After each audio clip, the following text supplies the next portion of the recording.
ప్రవక్తలను గురించి జాగ్రత్త పడండి.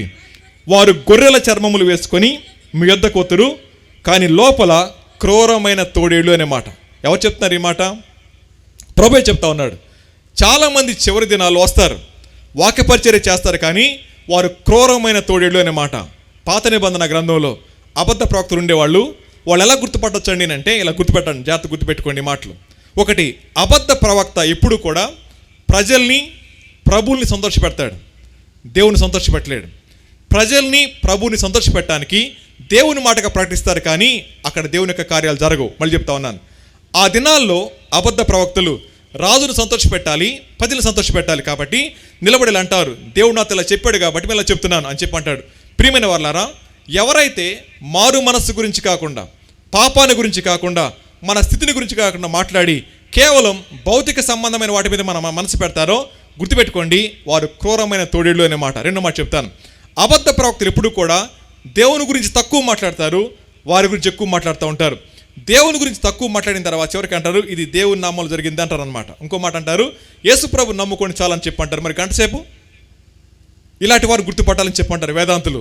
ఈ రాత్రి ప్రభు మనతో మాట్లాడుతూ ఉంది, ఇలాంటి వారు సమాజంలో పెట్టలేకపోతున్నప్పుడు తిమోతి ఎఫెసులో నిలిచి ఉండనమాట. సో తిమోతిని బలపరిచే ప్రక్రియలో ఆయన మనసులో ఉన్న భారం ఏంటో తెలుసా అండి? క్రీస్తు ప్రభు వారు కొండ మీద ఏ ప్రసంగాన్ని అయితే చేస్తూ ఉన్నారో, అయ్యా చివరి దినాలు ఎలా ఉంటాయో చెప్తా ఉన్నారు. ఆ విషయాన్ని నేర్చుకున్నటువంటి పౌలు గారు అదే విషయాన్ని నేర్పించే ప్రక్రియలో జాగ్రత్తగా ఉండి తిమోతి అని చెప్పి అంటున్నారు. తర్వాత మా దగ్గరికి వచ్చేయండి. ఆయన అంటాడు, వారి ఫలముల వలన మీరు వారిని తెలుసుకొందురు. ముండ్ల పొదలలో ద్రాక్ష పండ్లనైనను, పల్లేరు చెట్లను, అంజూర పండ్లనైనను మీరు కొయ్యుదురా? అలాగునని ప్రతి మంచి చెట్టు మంచి ఫలములు ఫలించును, పనికిమాలిన చెట్టు కాలి ఫలములు ఫలించును అన్నమాట. చాలండి. ఈ వచనాల్లో ప్రభు 3 మాదిరిలు చెప్తా ఉన్నారు. ఒకటి 2 దారులు, రెండోది 2 చెట్లు, మూడోది 2 ఇళ్ళు అనే మాట. మొదటిగా 2 మార్గాల్లో విశాల మార్గం నీ ఇష్టం చేసుకోవచ్చు, కానీ ఇరుకు మార్గంలో దేవుని ఇష్టం చేయాలి. దేవుని ఇష్టం చేయాలంటే మన ఇష్టం వదిలిపెట్టాలి. అది కొద్దిమందే చేస్తారు. రెండో మాట 2 చెట్లు అని చెప్పంటా ఉన్నారు. నేను గనక విశ్వాసనైతే నా జీవితంలో ఉండే ఫలాన్ని బట్టి నన్ను గమనించవచ్చు అని అంటున్నాడు. ముండ్ల పొదల్లో ద్రాక్ష పండ్లు దొరకవు, అంజూరపు చెట్లో పిచ్చి పళ్ళు దొరకవు అనే మాట. ప్రభు అంటా ఉన్నాడు, ఆ వ్యక్తి క్రీస్తు ప్రభు రక్తంలో కడగబడిన వాడైతే ఆ వ్యక్తిలో కనపడాలా? మాదిరికరమైన ఫలం కనపడాలి. ఏంట ఫలం? చదువుదాం. గలతీలకు రాసిన పత్రిక 5వ అధ్యాయంలో అపోస్తలుడైన పౌలు గలతీ సంఘానికి రాస్తూ ఇలా అంటాడు. 5వ అధ్యాయం 23 వచ్చింది చదవండి. అయితే ఆత్మఫలం ఏమనగా ప్రేమ, సంతోషం, సమాధానం, దీర్ఘశాంతం, దయాళుత్వం, మంచితనం, విశ్వాసము, సాత్వికము, ఆశానిగ్రహం. ఇట్టి వాటికి విరోధమైన నియమం ఏదీ లేదు. క్రీస్తు యేసు సంబంధులు శరీరమును దాని ఇచ్చలతోనూ దురాశలతోనూ సిలువ వేయబడి ఉన్నారు. ఈ వచనంలో పౌలు గారు అంటా ఉన్నాడు, ఒక వ్యక్తిలో అతను విశ్వాస కాదా అని తెలియాలని అంటే ఏముండాలని చెప్పండి? ఫలం ఉండాలి అని చెప్పంటున్నారు. ఫలం అన్నప్పుడు 9 లక్షణాలు చెప్పారు. ఇది చిన్నపిల్లలకు కూడా కంటత వాక్యమే. ఆ 9 లక్షణాలని వేదాంతులు 3 భాగాలు చేశారు. ప్రేమ, సంతోషం, సమాధానం అనేవి క్రీస్తు ప్రభు పట్ల విశ్వాసి చూపించాల్సిన లక్షణాలు. దేవుని ప్రేమిస్తే పరిచర్య చేస్తాం, దేవుని ప్రేమిస్తే నశించే వారి కోసం ప్రార్థన చేస్తాం, దేవుని ప్రేమిస్తే ఆయన చెప్పిన పని మనం చేస్తూ ఉంటాం. బైబిల్ అంటా ఉంది, ప్రేమ అన్నప్పుడు పాపినైనా నన్ను క్షమించాడు, తన బిడ్డగా స్వీకరించాడు, కాబట్టి నేను ప్రేమిస్తాను దేవుణ్ణి. రెండో మాట సంతోషం అంటే ఏమున్నా లేకపోయినా నువ్వు ఉంటే చాలు ప్రభువా అని దేవునితో సంబంధాన్ని బట్టి వచ్చే దాన్ని సంతోషం అని చెప్పంటారు. ఇది రెండో మాట. సో మూడోది సమాధానం అంటే దేవునికి నాకు మధ్య వైరం కొట్టేయబడింది కాబట్టి నేను దేవుని కుమారుడిని అన్నమాట. ప్రేమ, సంతోషం, సమాధానం అనేవి విశ్వాస యొక్క జీవితంలో దేవుని పట్ల చూపించాల్సిన 3 లక్షణాలు. తర్వాత మాట ఏమన్నా చెప్పండి? దీర్ఘశాంతం, దయాళుత్వం, మంచితనం. ఈ 3 విషయాలు కూడా మారు మనస్సు పొందిన వ్యక్తి తోటి వారి పట్ల చూపించాల్సిన 3 విషయాలు. ఒకటి దీర్ఘశాంతం చూపించాలి, రెండోది ఏమన్నారు? మంచితనం చూపించాలి, మూడోది దయాళుత్వం చూపించాలి. ఇందాక అన్నగారు మాట్లాడుతున్నారు, 20 సంవత్సరాల లోపు మారు మనసు పొందిన వాళ్ళు ఎంతమంది చేయత్తమన్నారు? ఎక్కువ మంది ఎత్తలేకపోయారు. 50 సంవత్సరాల దగ్గర ఎత్తిన వాళ్ళు ఎంతమంది? చాలా మంది చేతులు ఎత్తారు. వాళ్ళు అన్నారు, యవ్వనంలో ప్రభువుని తెలుసుకోవటం మా వల్ల కాలేదు, కానీ చివరి దినాల్లో ప్రభు నా పరిచయం అయ్యాడు. ఈ దినాల్లో చేయాలంటే మా దగ్గర ఏముండదు, శక్తి ఉండదన్నమాట. యవ్వనస్తులు కాడిమోయట నరునికి మేలంటే ఈ యవ్వన కాలం అనేది అటు ఇటు కాని వయసు. అది పెద్దాళ్ళు కాదు, అటు పసిపిల్లలు కాదు, చెప్తే వినరు, కొడితే ఏడుస్తారు. అలాంటి పరిస్థితుల్లో వారికి కావాల్సింది మాదిరి మాత్రమే అనే మాట. అందుకని చిన్నపిల్లలకి లేదా యవనస్తులకి నచ్చని మాట, నీకు తెలియదు పో అంటే నచ్చదు వాళ్ళకి. వాళ్ళు ఏం చెప్తే వాళ్ళు వినాలి. వినిన తర్వాత వాళ్ళు చేసి ఫెయిల్ అయితే అప్పుడు లెసన్ చెప్పాలా. అందుకని పిల్లల ముందు మనం ఎప్పుడు కూడా ఏమనకూడదు, నీకు తెలియదు పో అనకూడదు. అయితే మాట చెప్తాను, ప్రభు అంటా ఉన్నారు, ఎవరైతే తోటి వారి పట్ల దీర్ఘశాంతాన్ని, దయాళుత్వాన్ని, మంచితనాన్ని కలిగి ఉంటారో వారు చేసే పని ఖచ్చితంగా ప్రభుని పరిచయం చేస్తారు. ఈ 2-3 విషయాలు. చివరి 3 విషయాలు ఏం చెప్పండి? విశ్వాసము, సాత్వికము, ఆశా నిగ్రహం. ఈ 3 విషయాలు నేను కలిగి ఉండాల్సిన విషయాలు. విశ్వాసం అనగానే చాలామందికి ఇలా అనుకుంటా ఉన్నారు, నిరీక్షింపబడు వాటి యొక్క నిజస్వరూపం అనే మాట. చివరి వరకు కాపాడుకోవాల్సింది విశ్వాసాన్ని. అపవాది ఒక వ్యక్తి యొక్క జీవితంలో విశ్వాసం మీద దాడి చేసినప్పుడు ఆ వ్యక్తి బలహీనుడైపోతాడు. బలహీనుడవడం మాత్రమే కాదు, ఆ వ్యక్తి నిర్వీర్యమైపోతూ ఉంటాడు. యవనస్తుల్లో కోల్పోయేదని తెలుసా అండి? ఆత్మస్థైర్యం కోల్పోవడం కారణం ఏంటో తెలుసా? వారి జీవితాల్లో చిన్న చిన్న విషయాలకే భయపడిపోయి జీవితాలను ముగించుకుంటా ఉన్నారు. చిన్న సంఘటన మీకు చెప్తాను. మన పక్క గ్రామంలో జరిగిన సంఘటన, పక్క ఊర్లో జరిగిన సంఘటన. ఆ అబ్బాయి ఒక్కడే కొడుకు, లేక పుట్టాడు. నాకంటే చాలా ఎత్తుంటాడు. బీటెక్ ఫైనల్ ఇయర్ చదువుతున్నాడు. ఇన్స్టాగ్రామ్లో ఒక అమ్మాయి పరిచయం అయింది ఆ అబ్బాయికి, వైజాగ్ అమ్మాయిది. పరిచయం అయిన తర్వాత ఆ అమ్మాయితో మాట్లాడుతున్నాడు. ఒక రోజున ఉదయం కాలేజీకి వెళ్ళే సమయంలో ఫోన్ మాట్లాడుతూ ఉంటే ఎంగేజ్ వచ్చింది ఆ అమ్మాయిది. 3 times చేశాడు. ఆ అమ్మాయి ఫోన్ ఇంకా ఎంగేజ్ వస్తూనే ఉంది. వీడి కోపం వచ్చేసింది. 4వసారి ఫోన్ చేశాడు. చేయగానే రింగ్ అయింది. వెంటనే ఫోన్ చేసి అన్నాడు, ఎందుకు నా ఫోన్ తీయలేదు అన్నాడు. అమ్మతో మాట్లాడుతున్నా అంది. మీ అమ్మతో ఎంతసేపు మాట్లాడవు కదా అన్నాడు. అనగానే నమ్మితే నమ్ము లేకపోతే లేదు పోరా అంది. ఆ తర్వాత అన్నాడు, నన్ను అవాయిడ్ చేస్తున్నా, తట్టుకోలేని జాగ్రత్త అన్నాడు. చచ్చిపోతాను అన్నాడు. చావరా అంది. వాడు వెంటనే వీడియో కాల్ చేసి తాడేసుకున్నాడు, మెడకేసుకున్నాడు. కానీ గడ్డానికి పడింది, కింద పడి చచ్చిపోయాడు. కింద పడ్డాడు. ఆ అమ్మాయి అంది, నా టైం వేస్ట్ చేయబోకు, కాలేజీకి వెళ్ళిపోవాలంది. ఆగక్కడే అని చెప్పి ఈసారి తాడు మెడకేసుకున్నాడు, వేలాడాడు, అక్కడే చచ్చిపోయాడు. తర్వాత సాయంత్రం 4 గంటలకి కాలేజీ వాళ్ళు వచ్చారు, ఫ్రెండ్స్ వచ్చారు, వాళ్ళ అమ్మ నాన్నకి ఇంటిమేషన్ ఇచ్చారు, పోలీసులు వచ్చారు. వాళ్ళ అమ్మ నాన్న వచ్చి అన్నమాట తెలుసా అండి, సార్ మేము ఎవరి మీద కేసు పెట్టాం, లేక పుట్టాడు, ఒక్కడే కొడుకాడు, బాగా చదువుకుంటున్నాడు, చేతికి అంది వచ్చాడు. ఒకవేళ ఈ సంవత్సరం అయిపోతే జాబ్ వచ్చేది, మేము సెటిల్ అయిపోయే వాళ్ళమే. కానీ వాడు చచ్చిపోయాడు, ఇక వాడి మీద కేసు పెట్టాం. ఎవరి మీద కేసు పెట్టాం, కానీ మాకు రిక్వెస్ట్ అండి, వాడిని పొట్టగోయకుండా మాకు ఇచ్చేయండి, పోస్ట్ మార్టం చేయకుండా మాకు ఇచ్చేయండి అన్నారు. పోలీసులు అన్నారు కుదరదండి అని చెప్పన్నారు. వాడిని ఇలా అన్నారు, సార్ ఒక్కడే కొడుకండి, మీరు కనుక ఇచ్చేస్తే కారులో కూర్చోబెట్టుకుని మహారాజులా తీసుకెళ్తాం, ఇంటికి తీసుకెళ్ళి చక్కగా బరియలు చేసుకుంటామని అంటే పోలీసులు అన్నారు న్యాయం ఒప్పుకోదండి అన్నారు. పొట్టకోసారు, ఇచ్చేశారు.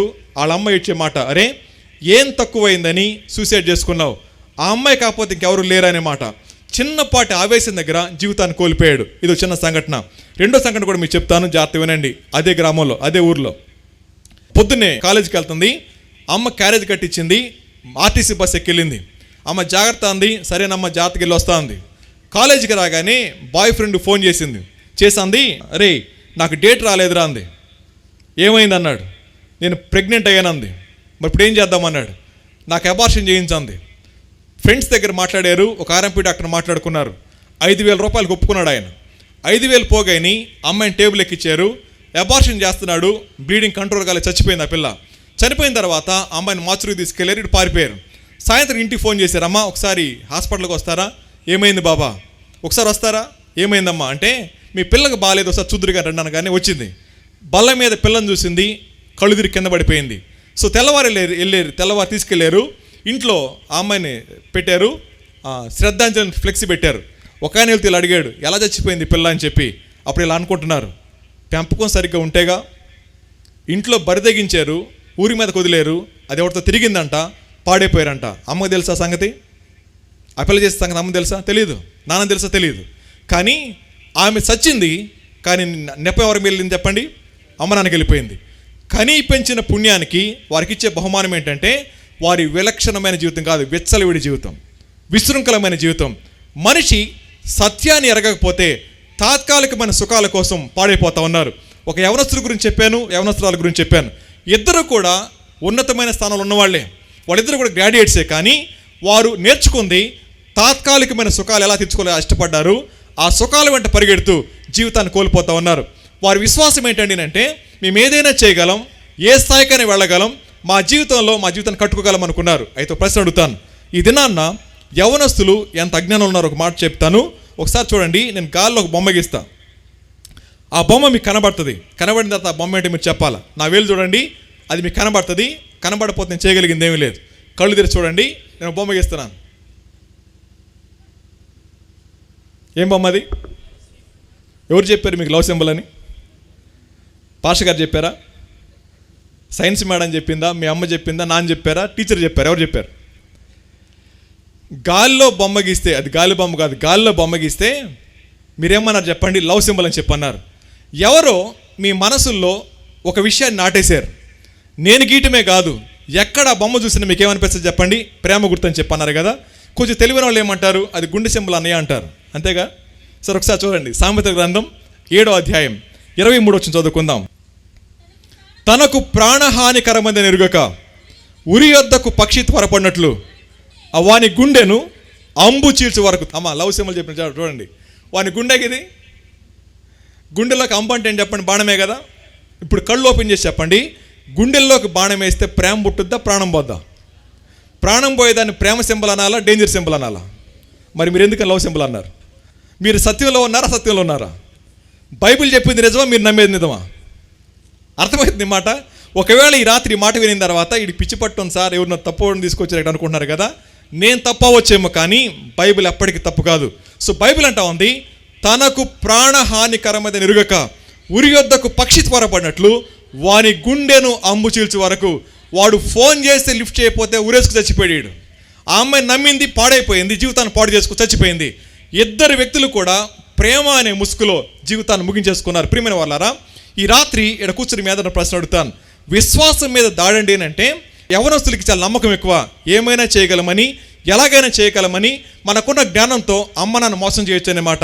చాలాసార్లు యవనస్తులు అంటూ ఉంటారు, మమ్మీ నా ఫ్రెండ్ గిఫ్ట్ ఇచ్చాడు మమ్మీ అని చెప్పి. నేను చిన్నప్పుడు మా ఊర్లో ఒక ఎస్టీడీ బూత్ ఉండేది. ఇప్పుడు మొబైల్స్ వచ్చినప్పుడు ఎస్టీడీ బూత్ ఉండేది. ఆ ఎస్టీడీ బూత్ ఎక్కడ ఉండేదండి అంటే ఆడపిల్ల హాస్టల్ ముందు ఉండేది. ఆ ఎస్టీడీ బూత్ యజమాని ఏం చేసేవాడు తెలుసా? ఆడపిల్లలకి చెప్పులు కొనిచ్చేవాడు. చెప్పులు కొనిచ్చి వెనక్కి తీసుకెళ్ళి పాడు చేసేవాడు. చెవి రింగులు కొనిచ్చి పాడు చేసేవాడు. చిన్న చిన్న బట్టలు కొనిచ్చి పాడు చేసేవాడు. అనేవాడు, రే ఆడవాళ్ళని పడేట పెద్ద కష్టమేం కాదురా, చిన్న చెప్పులు ఇస్తే చాలు పడిపోతారు. చెప్పులు, రబ్బర్ చెప్పులు, పారగాన్ చెప్పులు. అర్థమవుతుంది ఈ మాట. అలా చేసి ఎంతమందిని పాడు చేశాడో. ఇప్పుడు నా ప్రశ్న ఏంటో తెలుసా అండి, ఈ రాత్రి ఈ మాట వింటా ఉన్నప్పుడు చాలామంది యవనస్తులు తమ సామర్థ్యాన్ని నమ్ముకొని తమ జీవితాల్లో మేలైన దాన్ని కోల్పోతున్నప్పుడు బైబిల్ అంటా ఉంది, పరిశుద్ధత లేకుండా ఎవ్వడు ప్రభువుని చూడలేడు అనే మాట. అర్థమవుతుంది కదండి. ఇలా అనుకుందాం, నేను నా జీవితం నా ఇష్టం అంటే ఇష్టపడి చేసే విషయాలు నాకు భయం తీసుకురాకూడదు, ఇష్టపడి చేసే విషయాలు బాధ తీసుకురాకూడదు. ఒకవేళ తప్పు చేసిన తర్వాత, ఇష్టపడి చేసిన పనుల తర్వాత నా గనక భయం వచ్చినా, బాధ వచ్చినా, తప్పు చేసామనే భ్రమ కలిగిన నా జీవితం నా ఇష్టం కాదు, నా జీవితం దేవుని ఇష్టం అని గుర్తించాలి. ఈ రాత్రి ఒక ప్రశ్న అడుగుతాను. పాపం చేయకముందు ఎంతో ఆహ్లాదకరంగా ఉంటుంది, పాపం చేసిన తర్వాత భయం వస్తుంది, పాపం చేసిన తర్వాత మనస్సాక్షి పాడైపోద్ది, పాపం చేసిన తర్వాత ఏం చేయాలో అర్థం కాదు. గుర్తుపెట్టుకుందాం, కళ్ళు పోతే కర్ర తీసుకుని నడవచ్చు, కాళ్ళు పోతే వీల్ చైర్లో రావచ్చు, గుండెకాయ పాడైపోతే బైపాస్ చేసుకోవచ్చు, కిడ్నీలు పాడైపోతే ట్రాన్స్ప్లాంట్ చేసుకోవచ్చు. పరిశుద్ధత పోతే? ఒక చిన్న ప్రశ్న వేస్తాను, దేవుని సాక్షికి ఈ మాట చెప్పండి. మీకు ఊహ తెలిసిన దగ్గర నుంచి చూపుల ద్వారా కానీ, ఆలోచన ద్వారా కానీ, మాటల ద్వారా కానీ, దేహం ద్వారా కానీ ఇంతవరకు ఏ పాపం చేయలేదు అన్నయ్య, దీనికి దేవుడే సాక్షి, పరిశుద్ధతను కాపాడుకుంటున్నాను అన్న వాళ్ళు ఎంతమందో మీ మనసులో టిక్ వేసుకోండి. ఇలాగా అది సాధ్యం కదన్నారు అనుకోండి, ప్రమాదాలు ఉన్నారు, జాగ్రత్త. మీ విశ్వాసం మీ జీవితాన్ని పాడు చేయబోతుంది, జాగ్రత్త. బైబిల్ అంటా ఉంది, ఏం కోల్పోయినా తిరిగి సంపాదించుకోవచ్చేమో, కానీ పరిశుద్ధత పోయిన తర్వాత వాడు దేవుని దగ్గరికి రాలేడు. చాలామంది యవనస్తులు దేవుని సేవించలేకపోవడం గల కారణం ఏంటో తెలుసా అండి? వారి మనస్సాక్షులు పాడైపోయినాయి, దేహాలు పాడైపోయినాయి. అంత మాత్రమే కాదు, వారి జీవితాలు పాడైపోయినాయి. కాబట్టి ఏం చేయాలో అర్థం కాక, దేవునికి ముఖం చూపించలేక దేవునికి దూరం అయిపోతా ఉన్నారు. ప్రియమైన వాళ్ళారా, మన యవనస్తుల సమస్య పరిశుద్ధతను కోల్పోవటం అయితే, కోల్పోయిన తర్వాత వారి జీవితాల్ని ప్రభు కోసం నిలబెట్టాలన్నప్పుడు మాదిరి కలిగిన తల్లిదండ్రులకు మనకు కనబడాలి. కాబట్టి విశ్వాసం మీద దాడి జరుగుతుంది, కాపాడుకోవాలి. రెండో మాట సాత్వికం. అంటే పొద్దున చెప్పుకున్నాం, పవర్ అండర్ కంట్రోల్ అనే మాట. చేయలేక కాదు, చేయకూడదు కాబట్టి అనే మాట. జోసెఫ్కి యవనంలో కోరికలు రావంటారా? వచ్చినాయి. ఎవరూ లేరు, ఆమె ఆఫర్ చేసింది, చేస్తే అడిగేవాడు కూడా లేడు. కానీ ఆయన అంటాడు, దేవుని దృష్టికి ఎలా చేస్తాను ఈ పని అన్నప్పుడు, బాల్యకాలంలో ఏంది దేవుణ్ణి ఎవరైతే ఎరుగుంటారో వారు ఎక్కడికి వెళ్ళినా క్షేమంగా బతుకుతారు. మన పిల్లలకి నేర్పించాల్సింది చదువులు కాదు, మన పిల్లలకి పరిచయం చేయాల్సింది ప్రభువుని. చిన్ననాటి ఏ తల్లిదండ్రులు అయితే పిల్లలకి ప్రభుని పరిచయం చేస్తారో నిశ్చింతగా ఉండొచ్చు, చచ్చిపోయినా పర్లేదు, వాళ్ళు ఎక్కడికి వెళ్ళినా భయభక్తులు జీవిస్తూ ఉంటారు. మీరు ప్రభువుని పరిచయం చేయకుండా ఇంకేమైనా పరిచయం చేయండి, వాడు డాక్టర్ అవ్వచ్చు, కలెక్టర్ అవ్వచ్చు, ప్రభువుని తెలుసుకుని వాడైతే వాడు దౌర్భాగ్యుడు అవుతాడు. ప్రభువు పరిచయం కాకుండా ₹1,00,00,000 ఇచ్చినా 2 రోజులు ఖర్చు చేస్తాడు. ప్రభు పరిచయం అయితే వాడు కూటికి లేకపోయినా పరిశుద్ధతను కాపాడుకుంటాడు. ప్రియమైన వారలారా, యవనస్తులను మనం గుర్తుపెట్టుకోవాల్సింది, తల్లిదండ్రులకు గుర్తుపెట్టుకోవాల్సింది, మన పిల్లలకి ఇవ్వాల్సింది డబ్బులు కాదు, ప్రభువుని పరిచయం చేయాలి. ఇప్పుడు నా ప్రశ్న, మీ పిల్లలు ప్రభువుని పరిచయం చేశారా? పరిచయం చేయకపోతే రాబోయే దినాల్లో మీరు ఎదుర్కోబోతున్న సమస్య ధనం సమస్య కాదు. మీ పిల్లల జీవితం పాడైపోయిన తర్వాత ఏం చేయాలో అర్థం కాక గుండెలు బాదుకోవాల్సిందే. ఒక మాట చెప్తాను, జాగ్రత్తగానండి. దేవుడు పిల్లల్నిచ్చింది ఊరి మీద వదలమని కాదు, నమ్మి పిల్లల్నిచ్చాడు. ఆ పిల్లల్ని ప్రభు కోసం పెంచాలి. రెయిన్బో హాస్పిటల్ విజయవాడలో పిల్లలు లేక ఒక ఆవిడ హాస్పిటల్కి వెళ్ళింది. 82 లక్షలు అయినాయి. 82 లక్షలు ఒక పాప పుట్టానికి. ఆ హాస్పిటల్ వాళ్ళు బిడ్డ పుట్టిన తర్వాత అన్నారు, మా దగ్గరే ట్రీట్మెంట్ చేసుకున్నావు కాబట్టి 2 లక్షలు మీకు కన్సెషన్ ఇస్తున్నావు అన్నారు. ఆవిడ అంది, నీ బోర్డు 2 లక్షలు ఎవరికి కావాలా అని చెప్పి ముఖాన్ని కొట్టింది. 80 లక్షలు కట్టిందా, 2 లక్షలు కట్టలేనని చెప్పి ఇసిరి కొట్టేసి వచ్చేసింది. ఒక బిడ్డ కావాలని అంటే 82 లక్షలు ఖర్చు పెట్టింది ఆవిడ. 82 లక్షలు, ₹2 కాదు. కానీ పెంచిన పిల్లల్ని దేవుని కోసం కాకుండా వారిని సాతాను చేతుల్లో సాధనాలుగా పెడితే దేవుడు ఎక్కడగడా? దేవుడు అంటా ఉన్నాడు, నీకు పిల్లల్నిచ్చింది నా ప్రేమ అంటూ నీకు అర్థం కావాలన్నమాట. ఓ మాట చెప్తాను వినండి. ఒక తల్లి, నాకు తెలిసిన తమ్ముడు ఓ ఫోన్ చేసి అన్నాడు, అన్న పిల్లాడు నిద్రపోవట్లేదన్న అన్నాడు. ఏ తమ్ముడు, ఆకలేస్తుందా, అలాంటికి అన్నం పాలు సరిపోవట్లేదంటే పాలు బాగా తాగుతున్నాడు అన్నాడు. మరి నిద్రపోతున్నాడు అన్నాడు. మరి ఏం చేస్తాడండి నేనంటే, వాడు పాలు తాగే ప్రక్రియలో ఆ రొమ్ము కూడా కురికేసాడు అన్న నా భార్యది అన్నాడు. మరి పాలు ఇయడం మానేసిందా అన్నాను. లేదా నీ పక్కన ఇస్తుందా అన్నాడు. అప్పుడు అనిపించింది, దేవుడు ఎంత భరిస్తున్నాడో తెలుసా? తల్లి తన బిడ్డ చావకూడదని ఈ పక్కన గాయం చేస్తే ఈ పక్కన పాలిస్తుంది. కానీ దేవుడు ఎంతకాలం ఎదురు చూస్తూ ఉన్నాడు. ఆయన ఎంత గాయపరుస్తూ ఉన్నా, ఎంత తృణీకరిస్తూ ఉన్నా, ఎంత మనం దూరంగా పెడతా ఉన్నా ఆయన ప్రేమిస్తూనే ఉన్నాడు, వెంటబడుతూనే ఉన్నాడు, తన వాక్యాన్ని మన దగ్గర తీసుకొస్తూనే ఉన్నాడు. దేవుని యొక్క ప్రేమ అర్థం చేసుకోలేని వ్యక్తి పోయేది నిత్య నాశనానికి మాత్రమే. అయితే మాట చెప్తాను, దేవుని యొక్క వాక్యం 3 విధాలుగా దర్శిస్తుంది. ఒకటి, దేవుడు మాట్లాడుతున్నప్పుడు మన మనస్సాక్షికి అర్థమవుతుంది, ఇది ప్రాథమికమైన దశ. దేవుడు మన గౌరవాన్ని కాపాడుతున్నాడు, మన బతుకును బయటపెట్టట్లేదు. వాక్యం మాట్లాడుతున్నప్పుడు ఇది నా కోసం అనిపిస్తూ ఉంటుంది. ఒకవేళ ఈ వాక్యం నా కోసం అనిపిస్తూ ఉంటే దేవుడు నీతోనే మాట్లాడుతున్నాడు, నాతోనే మాట్లాడుతున్నాడు. ఒకవేళ అది తృణీకరించామనుకోండి, వ్యక్తిని పంపిస్తాడు, అయ్యా జీవితం మార్చుకోమని చెప్తాడు. అది కూడా మారకపోతే మూడోది పరిస్థితులను కదుపుతాడు. ఆ తర్వాత చేయగలిగింది ఏమీ లేదు. ఒకసారి నేను ఇంటర్మీడియట్ కాలేజ్ చేస్తా ఉన్నప్పుడు క్లాసులో ఫస్ట్ సెకండ్ వచ్చేది. 2 ఆడపిల్లలు బాగా చదువుకునేది. అమ్మా బాగా చదువుతున్నావు కదా, నెక్స్ట్ ఏం చేస్తామని అడిగితే, సార్ టీటీసీ చేసి టీచర్ జాబ్ తెచ్చుకుని మా అమ్మ నాన్న బాగా చూసుకుంటాను సార్ అంది. అది ఫిబ్రవరి నెల. అయితే స్టడీ అవర్స్ పెట్టాం. సాయంత్రం 8 గంటలకి వాళ్ళ డాడీ వచ్చి తీసుకెళ్తాడు. ఆ రోజున రాలేదు. ఆ పాప కోపం ఎక్కువ. అయితే ఆ పాప బాగా సీరియస్గా ముఖం పెట్టుకుని నుంచుంది. దించి రమ్మంటావా అన్నారు. వద్దు సార్ వెళ్ళిపోతానంది.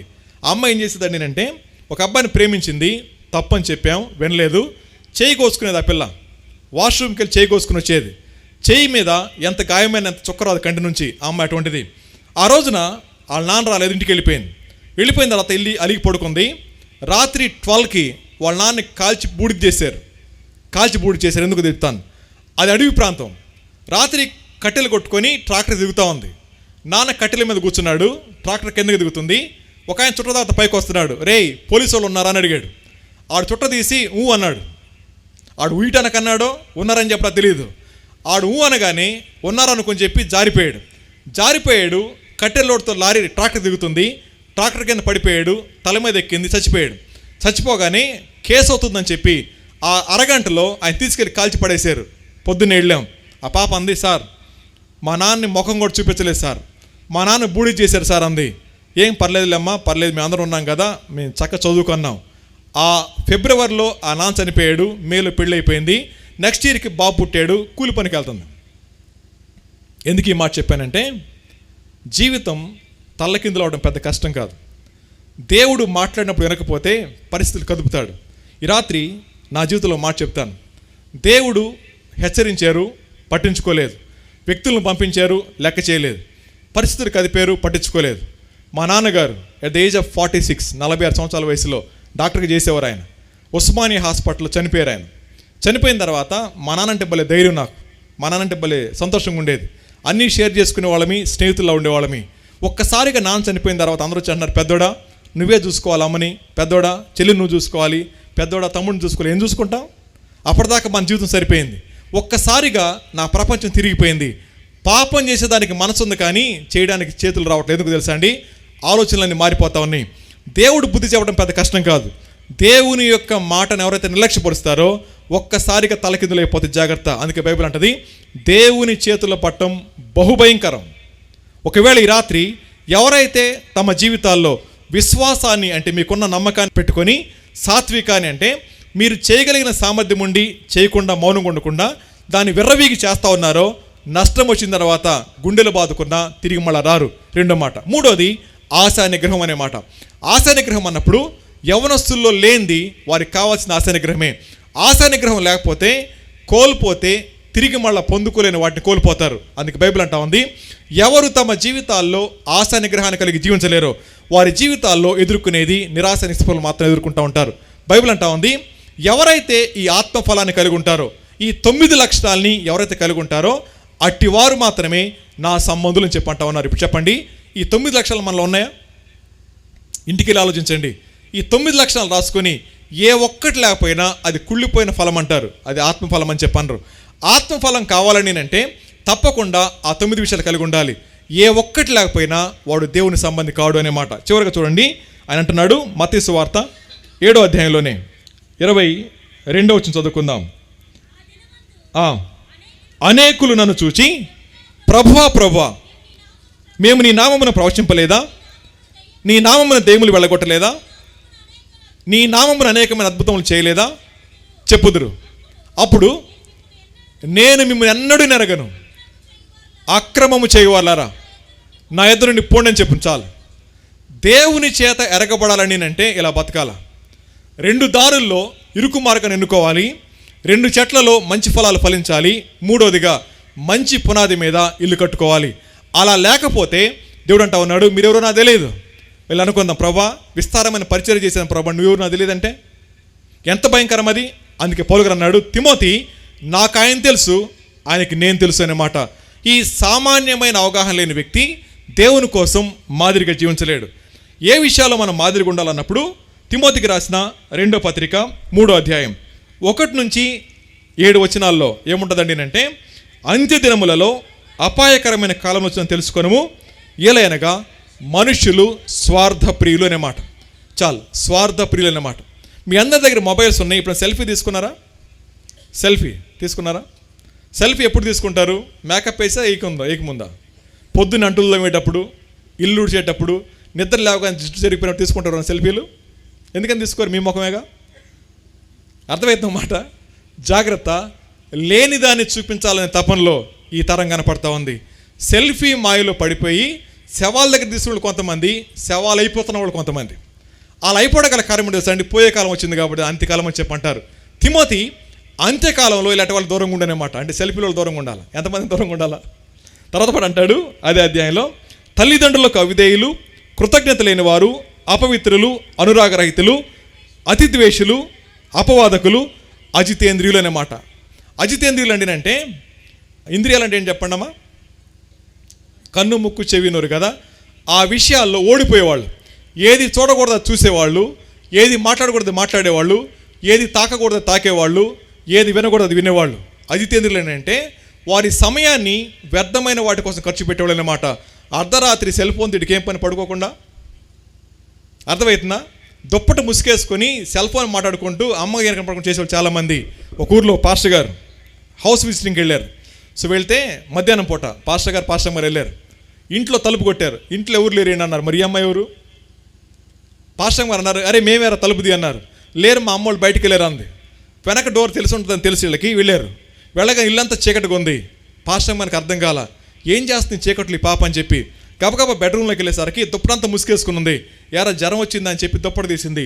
చూడగానే మళ్ళీ పరిగెత్తుకుని బయటకు వచ్చేసింది. ఏంటో తెలుసా అండి, బట్టలన్నీ ఊడదీసి న్యూడ్ కాలం ఆడుతుంది, బాయ్ ఫ్రెండ్తో న్యూడ్ కాలం ఆడుతుంది. వెంటనే సాయంత్రం పాస్టర్ గారు వచ్చి అన్నారు, అమ్మ మీ అమ్మాయిని కొంచెం జాగ్రత్త కనిపెట్టి ఉన్నాను అన్నారు. వాళ్ళ అమ్మని అన్నారు, మా ఊర్లో ఇంకెవరు కనపడలేదా, నా కూతురే కనపడింది అన్నారు. ఇంట్లోంచి వెళ్ళిపోయింది ఆ వారానికి. ఇప్పటికి రాలా. మన కూతురు మంచిదే, కానీ పాడైపోయేంత మంచిది కాదు. ఎప్పుడైతే సేవకులు చెప్పారు, ఏమన్నా చెప్పండి, మీ ఊర్లో అందరూ మంచివాళ్ళని అన్నారు కదా, ఇప్పుడు ఒక తలెత్తుకొని తిరుగుతూ ఉన్నారు. అజితేంద్రియులు అంటే ఇంద్రియముల మీద నిగ్రహం లేని వాళ్ళు ఈ దినాలు కనపడతా ఉన్నారు. చిన్నలు లేదు, పెద్దలు లేదు, అందరూ పాడైతున్నారు. తిమోతి, ఇలాంటి వారి దూరంగా ఉండు. ఒకటి, మనసు విషయంలో జాగ్రత్త అనే మాట. ఎవరు మనసు విషయంలో నిగ్రహం కలిగి జీవిస్తూ ఉంటారో అలాంటి వారు రాబోయే తరాన్ని మాదిరి కనపరుస్తూ ఉంటారు. ఇది మొదటి మాట. రెండో మాట దగ్గరికి వచ్చేయండి, అదే అధ్యాయంలో 10వ వచనం. అయితే నీవు నా బోధను, నా ప్రవర్తనను, నా ఉద్దేశమును, నా విశ్వాసమును, నా దీర్ఘశాంతమును, నా ప్రేమను, నా ఓర్పునన్నమాట.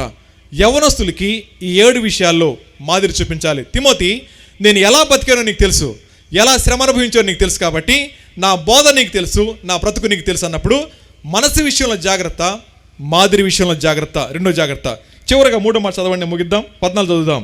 క్రీస్తు యేసునందు ఉంచవలసిన విశ్వాసము ద్వారా రక్షణార్థమైన జ్ఞానం నీకు కలిగించుటకు శక్తి గల పరిశుద్ధ లేఖనములను బాల్యము నుండి నీవు ఎరుగుదువు గనుక నీవు నేర్చుకొని రూఢి అని తెలుసుకున్నవి ఎవరి వల్ల నేర్చుకుంటివో ఆ సంగతి తెలుసుకునేవాడై వాటి యందు నిలకడగా ఉండు తిమోతి అనే మాట. ఈ 3 మాటలు అంటా ఉన్నాడు, దేవుని వాక్యం విషయంలో జాగ్రత్త అనే మాట. ఒకటి, మనసు విషయంలో జాగ్రత్త. రెండోది, మాదిరి విషయంలో జాగ్రత్త. మూడోది, బాల్య దినాల నుంచి ఏమి నేర్చుకున్నావో ఆ వాక్యం విషయంలో జాగ్రత్త అనే మాట. బాల్య దినముల యందే నీ సృష్టికర్తను స్మరణ తెచ్చుకోమన్నప్పుడు చిన్నప్పుడే వాళ్ళ అమ్మ మాదిరిని, వాళ్ళ అమ్మమ్మ గారి మాదిరిని పొందుకున్నాడు.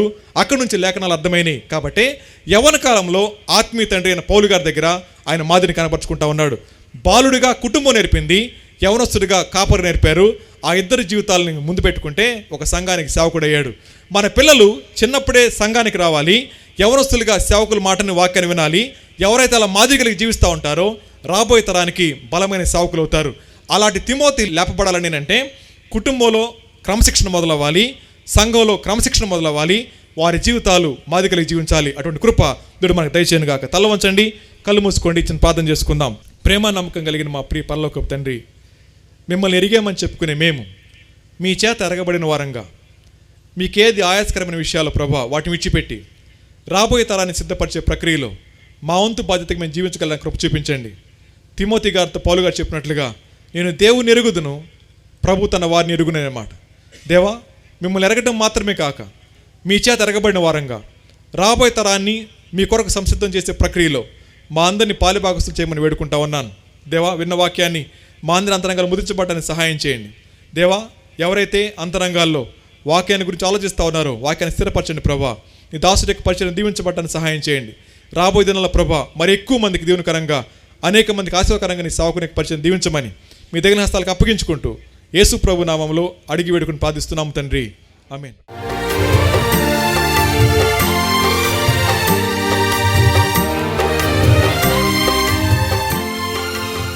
మీరు సంప్రదించవలసిన చిరునామా రెవరెండ్ జి జాషువా జ్యోతి గారు, మన్నా చర్చ్, రైల్వే స్టేషన్ దగ్గర, కైకలూరు, కృష్ణా జిల్లా. మీరు సంప్రదించవలసిన ఫోన్ నెంబర్ 9154495777.